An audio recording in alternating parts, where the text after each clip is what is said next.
Masechet Souka, Daf Yutret, traité Souka, feuille numéro 18, nous sommes à la feuille 17, 3 lignes avant la fin de la page. Tashma.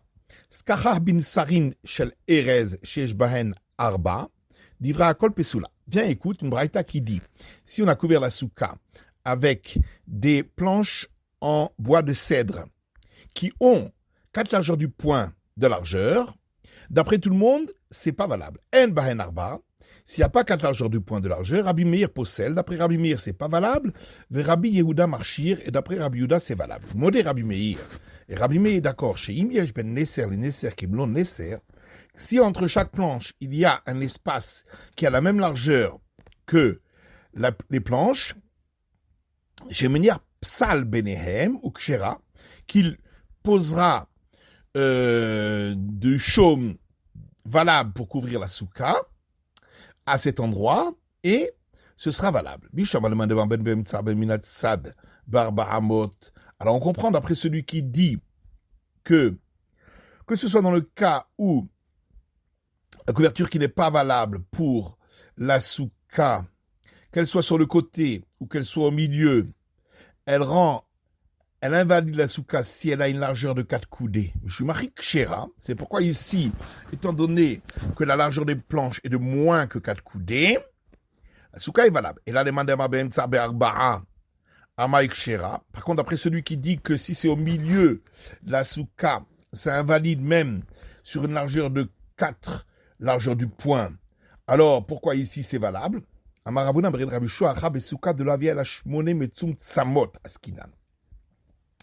Alors, Ravuna, fils de Rav Yeshua, dit, ici, on parle d'une souka dont la dimension était que de 8 coudées pile sur un côté. Vaïv Nesser ou Psal, Venesser ou Psal, Venesser ou Psal, Mehaïgissa. Et donc, en partant d'un côté, il pose une planche et du chaume valable, une planche et du chaume valable, une planche et du chaume valable.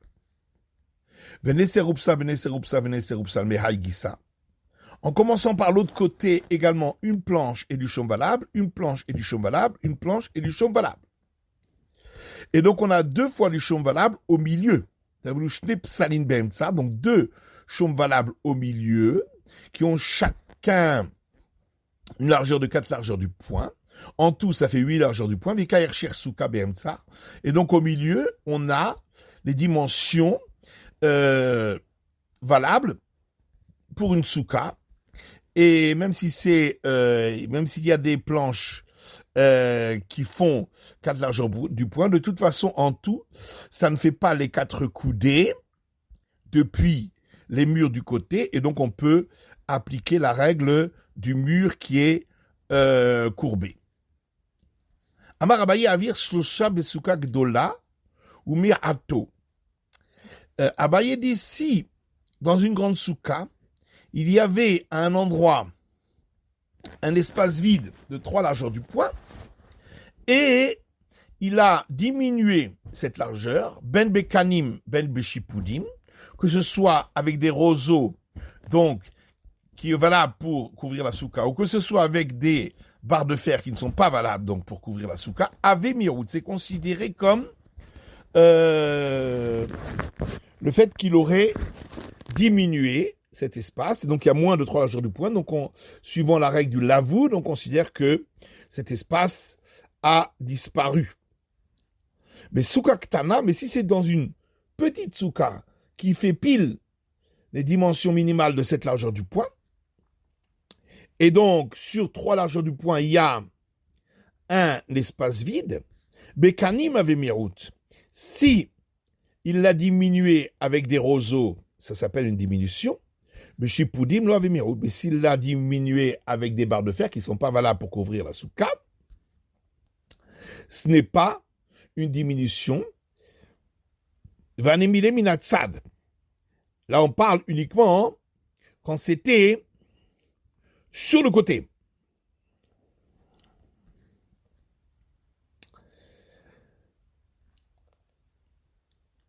Aval be'emtsa, mais si c'était au milieu, pligebar avacha veravina. Là-dessus, il y a une discussion entre Ravaha et Ravina. Hadamar yesh lavud be'emtsa. L'un considère qu'on peut dire le principe du lavoud quand c'est au milieu, et dire que s'il y a moins de 3 largeurs du point, c'est comme si c'était inexistant. Hadama en lavoud be'emtsa. Et l'autre dit, quand c'est au milieu, on ne peut pas dire cette règle du lavoud. Maïtama de yesh lavud be'emtsa. Quelle est la raison de celui qui pense qu'on peut dire la règle de lavoud comme si, puisqu'il y a moins de 3 largeurs du point, c'est comme si c'était inexistant. Quand c'est au milieu, le Tanya, parce qu'il y a une braïta qui dit Kora yotzet mikotel ze venanogar bekotel acher, une barre horizontale qui est à l'entrée d'une impasse, qui est donc placée là pour permettre de porter dans l'impasse et pour fermer cette impasse. Elle part d'un mur du côté de l'impasse, mais elle n'arrive pas à l'autre mur de l'autre côté, mais à moins de 3 largeurs du point d'espace. Ou bien s'il y avait 2 barres horizontales, l'une sortait d'un mur, l'autre sortait de l'autre mur, mais elles ne se touchent pas. Si l'espace entre elles est de moins de 3 largeurs du point, on n'a pas besoin d'amener une autre barre, puisque c'est comme si c'était inexistant. Mais si à 3 largeurs du point, c'est la vie on devra apporter une autre barre. Donc on voit bien qu'on dit ce principe même quand c'est au milieu. Alors que l'autre dit Shane Korot des Rabanan.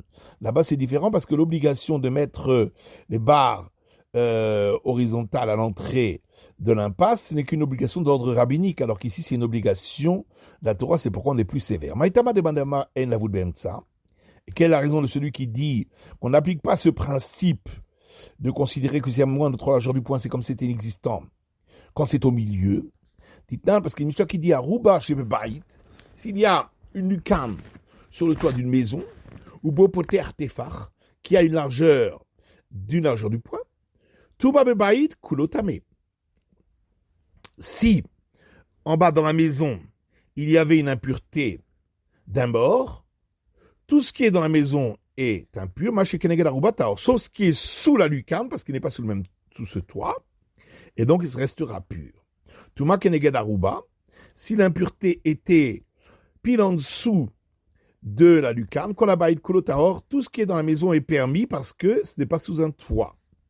En baruba poter artefar, mais s'il n'y avait pas à cette lucarne une largeur du point, touma bebaïd keneged aruba. Dans ce cas-là, ce sera exactement les mêmes règles, malgré tout. C'est que s'il y a une impureté dans la maison, keneged aruba taor, c'est seulement ce qui est sous la lucarne qui reste pur. Touma keneged aruba, mais si l'impureté est sous la lucarne, kolabaïd kulotahor, tout ce qui est dans la maison est pur. Donc on voit bien que cette lucarne fait moins de 3 largeurs du point, on n'applique pas la règle de l'avoue de dire de considérer qu'elle était inexistante. Veidach, alors que l'autre dira, Shanil Chotuma d'Arig Mirelehu. C'est différent les règles concernant l'impureté. C'est ainsi que on a appris par tradition depuis Moïse qu'on n'applique pas cette règle.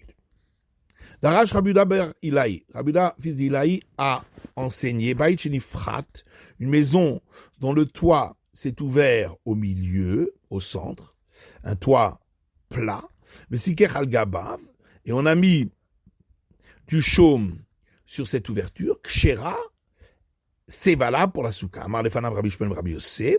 Rabbi Shmuel Rabbi Yossé lui a dit, Rebi Parish, Rebi, il faut que tu expliques, cite mieux ton enseignement, car Piresh Abba, car ainsi a expliqué mon père, Arba Amod Pesula. Si l'espace entre cette ouverture et les murs était de 4 coudées au moins, alors c'est pas valable. Par contre, dans Bahamon, mais s'il y avait moins de 4 coudées, Kshera, c'est valable parce qu'on considère comme si le mur était donc plié et que c'est la suite du mur. Darash Rabuda Beraïlaï, Rabuda Beraïlaï a donné encore un autre enseignement en disant Avruma Sharia. Les petits poissons sont permis. Amar lefanav Rebi Ishmael Berabi aussi.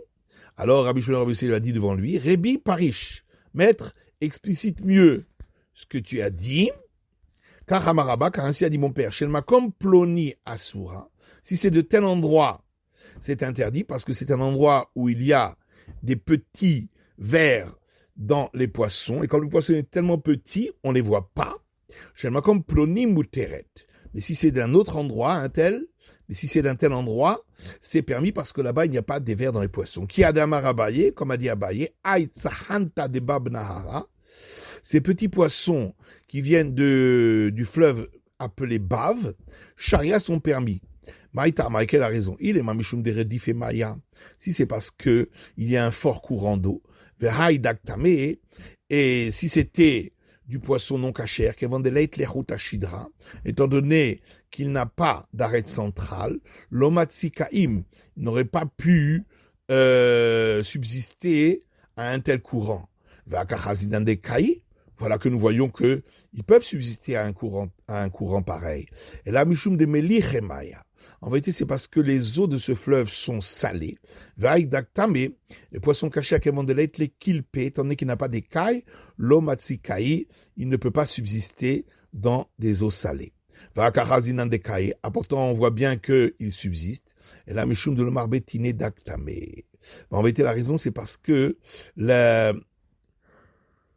boue qui se trouve au fond, la vase qui se trouve au fond du fleuve, ne produit pas de poissons non cachers. Amar Ravina. Ravina dit,